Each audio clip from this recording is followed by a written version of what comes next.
Başak'ı biliyorsunuz herhalde değil mi? Veteriner hekim arkadaşımız. Çok tatlı. Çok tatlı bir arkadaşımız. Ee, O tabii bir uzman görüşü olarak belki yorum yapabilirim. Her neyse işte benim kedilerimden bir tanesinde koronavirüsü çıktı.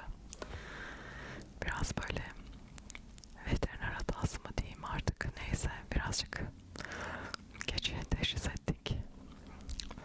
Ve şimdilik normale döndü, ateşe düştü, iştah yerine geldi ama çok zayıfladı. Bakalım, zaten kedilerin %80'inde bu virüs var deniyor.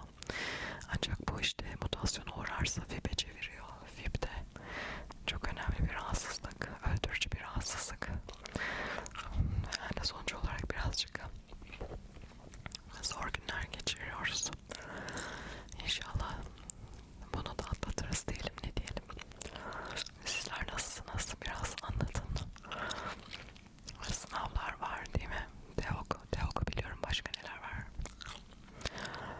Çok uzak kaldım. Yaş 40 olunca sınav olayına. Bize sınav yok. Oh, rahatız yani. Dermişim. Yok işte, rahat değiliz. Neyse, sonuç olarak bir sınava hazırlık, başarı,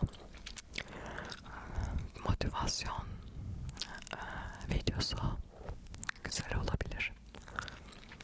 Böyle bol gaza getirmeli.